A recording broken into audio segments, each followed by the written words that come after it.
One of the most crucial skills in basketball is the ability to play off the ball. A large focus in every player's training is playing on the ball and being able to have the ball in their hands. But for the majority of the games that you play in, the ball is not going to be in your hands most of the time. On any given team, you may have one or two players who are ball dominant, but then the rest of the players are probably going to get most of their opportunities moving without the ball. So it's important that you're able to be effective in these situations.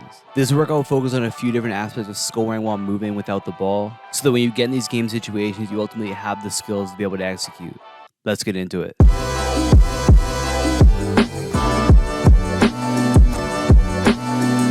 We're going to start off with perfection form shooting. You're going to start between the first hash marks with normal form shooting, but you want to focus on making these reps perfect. So what that means is that everything has to feel good, and it also has to be a switch for the rep to count. Once you get the set amount of makes from that hash mark, you move back to the second hash marks and go from there. And you could choose to jump on these ones if you want to.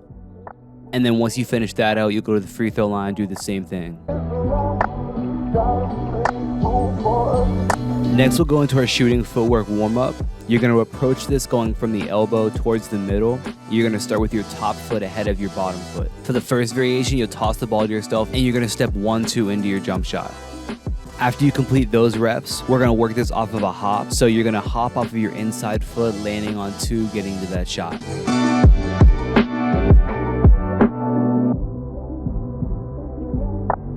And once you complete the set amount of reps, you'll switch and go from the opposite direction.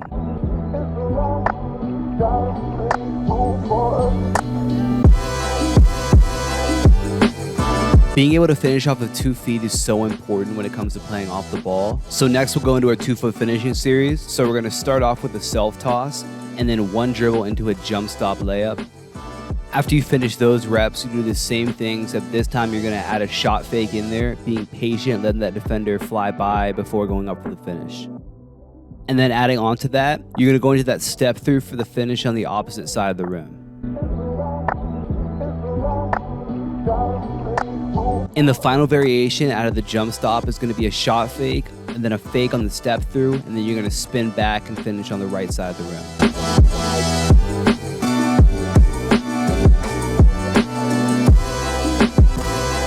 Next, we're going to go into our stride stop series. So you're going to be stepping outside foot, then inside foot, going into these 2-foot finishes. For the first variation, you'll go 1-2 straight up into that layup.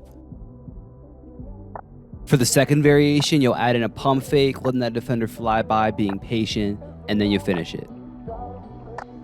For the next one, you'll step outside inside, selling that pump fake again, and this time you'll spin back around and step through to the left side for the finish.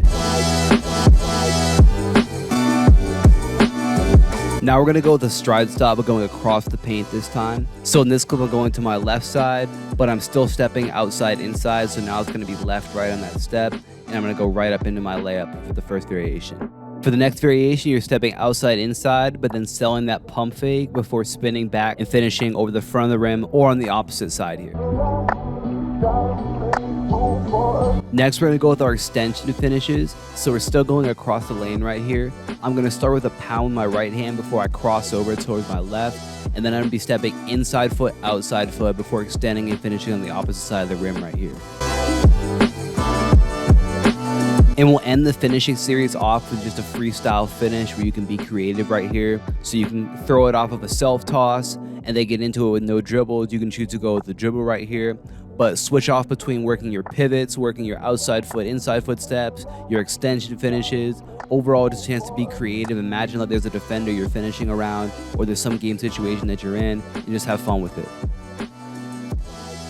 So now we're going to get into our pin down series. We're going to work 3 different reads coming off of a pin down. The first one's going to be a tight curl, which is the read you're going to go to when your defender is trailing you. Typically, this is going to lead to an opportunity for you to get all the way to the basket to finish. So you'll set up a chair to simulate the screen like you see here. You're going to toss the ball to yourself as you set up the screen by taking a step inwards. You're going to tight curl around the screen, getting downhill, either with no dribbles or 1 dribble into a finish. And you want to go to some of those 2-foot finishes that we've been working on beforehand, being creative and switching it up.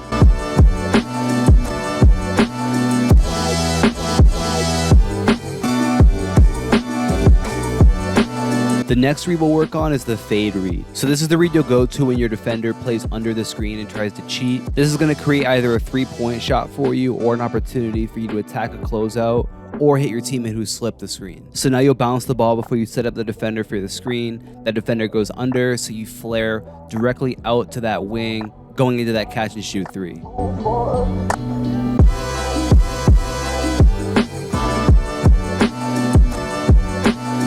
Next, we'll simulate attacking that closeout. Same thing, you'll bounce that ball, set up your defender, but this time they switch and they recover well, and you attack to that baseline, either getting into a 2-foot finish around the rim or getting into a pull-up jump shot along the baseline. The next read we're going to work on is the long curl read. This is the read you're going to go to when that defender gets hit by the screen, or if there's a miscommunication that leaves you open, puts you in a position to catch the ball on the perimeter. So you'll set that defender up, toss the ball out along the perimeter, catch it, and go right into your three for that first variation.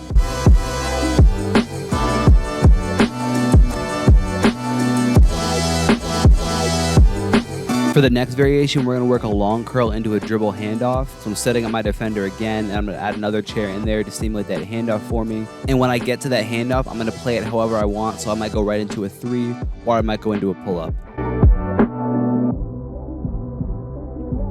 To finish it off here, we're going to go into a shadow ball free play session where you're literally going to imagine that there's defense on the floor and you're just going to switch up the reads that you're going to. So one rep, you might go with that tight curl, and the next you go with the dribble handoff, and then maybe next you go with the flare. You're going to keep switching it up, keep playing it differently, truly imagine that there's a defender who's playing you, and being creative with the shots and the finishes that you get into.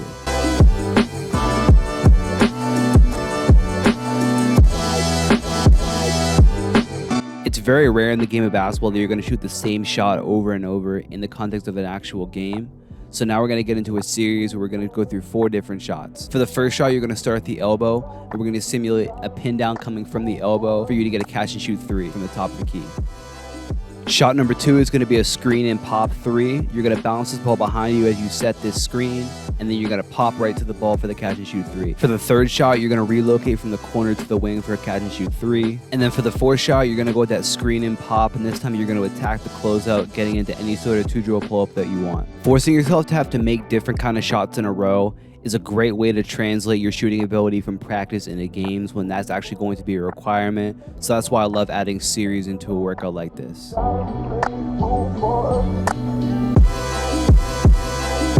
And to finish it out, we're going to go with our relocation shooting, where we're relocating back and forth from corner to wing. This is working your ability to be able to hit a catch and shoot 3 coming off of a driving kick and a relocation, which is one of the most important skills in all of basketball.